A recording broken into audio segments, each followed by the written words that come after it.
World's best law of attraction money and success coach అయిన ప్రముఖ షేక్ అన్వర్ గారిచే జూన్ 1 హైదరాబాద్ లో జరిగే one day magic of law of attraction and millionaire mind work shop కి register చేసుకోండి. నమస్కారం శ్రీ ఆచార్య అనంతకృష్ణ స్వామి గారు. నమస్కారం. ఇందులో ఏం చెప్తున్నారు? విచిత్రం ఏంటంటే మన సబ్జెక్ట్లో మీరు దేన్ని ఆకర్షిస్తున్నారు, మీరు దేనిని ఆకర్షిస్తున్నారు అది ముందు మీకు అర్థం కావాలి. అవును, మీకు ఫస్ట్ ఏంటంటే మనం ఏదైనా సరే మన సబ్జెక్ట్లో ఏదైతే ఆకర్షిస్తున్నామో అది మాత్రం పొందుతాం. మనం ఇక్కడ కన్ఫ్యూజన్ కూడా ఉంది, మనకి చాలా కన్ఫ్యూజన్ కూడా ఉంది. నేను మంచిగా అనుకుంటున్నాను కానీ నాకు చెడు ఎందుకు జరుగుతుంది, ఒక కన్ఫ్యూజన్ ఉంది. నేను చాలామంది కొందరు చెప్తుంటారు వాళ్ళ మాటల్లో కానీ లేకపోతే ఏదైనా సందర్భం వచ్చినప్పుడు, నేను అందరికి మంచిగా చేశాను కానీ నాకే చెడు జరిగింది. నేను ఎప్పుడు బాగానే ఉన్నాను, ఎవరికి కూడా నేను చిమ్మకు కూడా అన్యాయం తలపెట్టలేదు, కానీ నాకే ఇలా ఎందుకు జరిగింది. ఓకేనా? ఇక్కడ ఏమవుతుందంటే మీరు ప్రతి విషయంలో అతి జాగ్రత్తగా వ్యవహరిస్తున్నారు. అతి జాగ్రత్త. రెండు, చాదస్తాల్ని బాగా నమ్ముతున్నారు. ఓకే, మూఢనమ్మకాలని చాదస్తాల్ని బాగా నమ్ముతున్నారు. అంటే ఎలా ఉంటుందంటే నేను మంచి చేస్తే నాకు మంచి అవుతుంది ఓకే అని పనికిరాని కూడా మీరు చేస్తున్నారు. ఓకేనా? ఇప్పుడు నేను సేవ విషయంలో కొన్ని చెప్పాను, నేను ఇంతకుముందు సేవ ఎలా చేయాలనే విషయంలో కొన్ని చెప్పాను.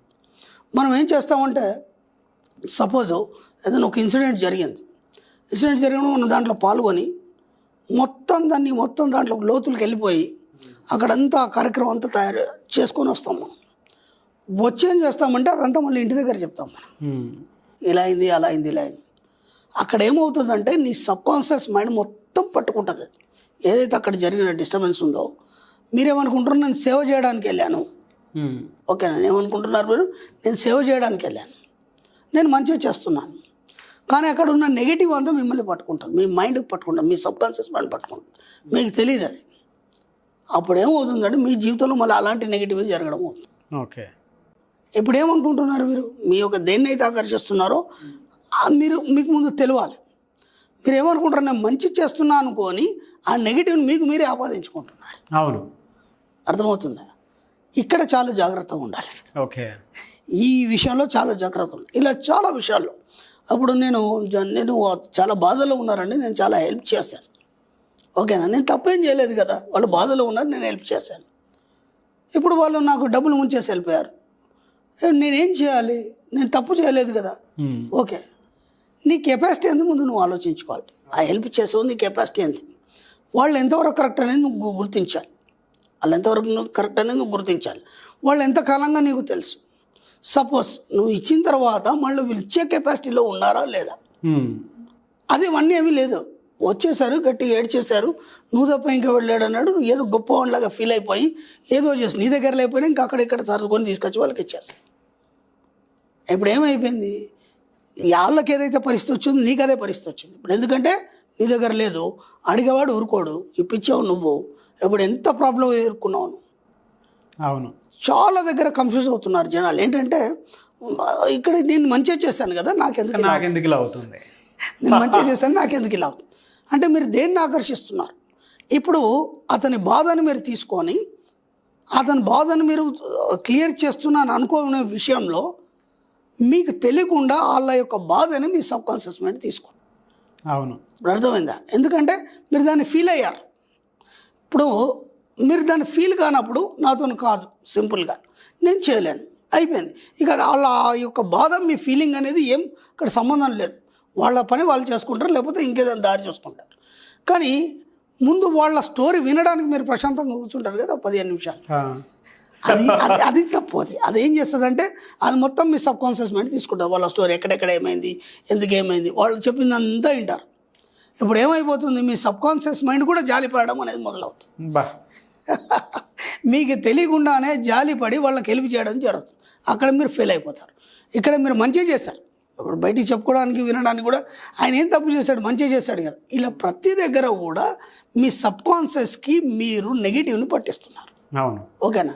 అందుకే నేను 100,000 సార్లు చెప్పాను. మీకు ఏం చెప్పానంటే ఒక సేవ అనేది ఎలా చేయాలి. అప్పుడు మీరు సమాజ సేవ చేయాలన్నాను. సమాజ సేవ చేయాలంటే మీరు వెళ్ళి అక్కడ కూర్చొని వాళ్ళకి అవన్నీ ఇచ్చేసి, ఇప్పుడు ఒక అనాథాశ్రమానికి వెళ్ళారు, వెళ్ళగానే అనాథాశ్రమం అంటే తల్లిదండ్రులు లేని పిల్లలు ఉంటారు మనకి. ఓకేనా? వాళ్ళ ఫీలింగ్స్ కానీ వాళ్ళు పడిన బాధలు కానీ అవన్నీ చూస్తుంటే మన హృదయం ద్రవిస్తుంది. అవును. ఓకేనా? ద్రవించినప్పుడు ఏమవుతుందంటే అది మీ సబ్కాన్షియస్ మైండ్ పట్టుకుంటుంది. ఓకేనా? దాని బదులుగా మీరు ఏం చేయాలి, ఒక అర్బన్ హౌస్కి మీరు అమౌంట్ పంపించండి. నీట్గా చెప్పాను నేను. ఒక గోసేవకు కానీ లేకపోతే వాటికి కానీ ఏదైనా సరే సేవ చేయాలనుకుంటే ఏం చేస్తారు, దాని నెంబర్ ఉంటుంది, నెంబర్ సెర్చ్ చేయండి, నెంబర్ సెర్చ్ చేసి దానికి అమౌంట్ పంపించండి. అక్కడ చేయడానికి వాళ్ళు ఉన్నారు, వాళ్ళు చేస్తారు. అర్థమైందా? కానీ ఇప్పుడు అక్కడ వెళ్ళి వాళ్ళ సమస్యలన్నీ విని ఇంటికి వచ్చిన తర్వాత మీరు పడుకున్నాక నిద్రలో కూడా అవే పట్టి పీడిస్తుంటారు మీకు.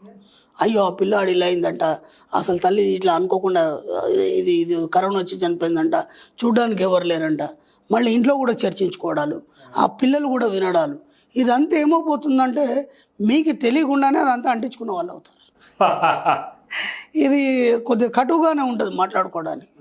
కాబట్టి దేంట్లో కూడా మీరు ప్రత్యక్షంగా పాల్గొనకండి. మీరు హెల్ప్ చేయాలనుకున్నారు, ఖచ్చితంగా మన బాధ్యత. సమాజంలో ఉన్నప్పుడు సమాజానికి సేవ చేయాలి, మన బాధ్యత. ఎలా చేయాలి, మీకు అనిపించింది దాని అకౌంట్ నెంబర్ తీసుకోండి, అమౌంట్ పంపించండి, అంతే.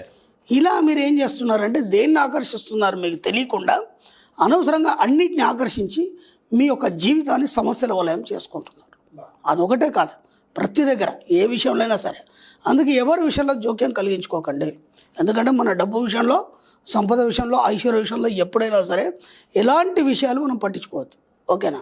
మనం ఏం పట్టించుకోవాలంటే కేవలం నువ్వు ఎటు వెళ్ళినా ఏం చేసినా సరే డబ్బు, సంపద, ఐశ్వర్యం సంబంధించిన మాటలే మాట్లాడాలి. దానికి సంబంధించిన విషయాలు మాత్రమే పట్టించుకోవాలి. దానికి సంబంధించిన విషయాల మీదే తిరగాలి. అర్థమవుతుందా? ఇంకా వేరే అన్యద మీరు ఏ కొద్దిగా అటు ఇటుగా నెగిటివ్ విషయాలు జోలిపోతే మీకు తెలియకుండా మీరు దాన్ని ఆకర్షించుకున్న వాళ్ళు అవుతారు. తర్వాత పడుకునేప్పుడు అదంతా ఊహిస్తారు. అదేమైపోతుంది, మీ సబ్కాన్షియస్ గట్టిగా పట్టుకొని మళ్ళీ ఏదో సందర్భంలో మీకు అది డిస్టర్బ్ చేయడం జరుగుతుంది. అర్థమవుతుందా? కాబట్టి ముందుగా మీరు ఏం ఆకర్షిస్తున్నారనేది మీరు ముందు గుర్తుపెట్టుకోండి. దాని ప్రకారం ఏ సమస్యలో మీరు తలదూర్చకండి. ఎంత వీలైతే అంత మ్యాక్సిమం ఉన్న దగ్గర నుంచి సేవ చేసే ప్రయత్నాలు చేయండి. ఓకే. నిర్మోహమాటంగా ఉండండి. మన డబ్బు విషయంలో, సంపద విషయంలో అవుతుందని చెప్పండి, కాకుండా కాదని చెప్పండి. డబ్బు ఇచ్చాం మోసపోయాం మాటలు వద్దు. ఇవ్వాలనుకుంటే ఇచ్చేయండి, మీరు మర్చిపోండి ఫస్ట్. మళ్ళీ వాళ్ళు తిరిగి ఇస్తారనే విషయం మర్చిపోండి. అలా చేయాలనుకుంటే అలా హెల్ప్ చేయండి. ఇక అక్కడ ఏ గొడవ ఉండదు. మీకు అంత జాలి బాధ అనిపించిందా, మీరు చేయగలిగే స్థితిలో ఉన్నారా, ఎమ్మటో ₹1,00,000 తీసి ఇచ్చేయండి. ఇక మళ్ళీ అవి వాళ్ళు తిరిగి ఇస్తారా వండి అవుతుంది. ఇక ఏ కాగితాలు కూడా ఏం అవసరం లేదు. అంత మీకు ధైర్యం ఉందా, అంత మీకు జాలి అనిపించింది కదా, మరి అంత ధైర్యం ఉంది కదా, అవసరమైతే ₹1,00,000 తీసి ఇచ్చేయండి. ఇక మళ్ళీ దాని గురించి ఆలోచించుకోండి. అప్పుడు ఏ గొడవ ఉండదు. ఇక మీ సబ్కాన్షియస్ మైండ్ పట్టుకొని మీరు హ్యాపీగా ఉంటారు.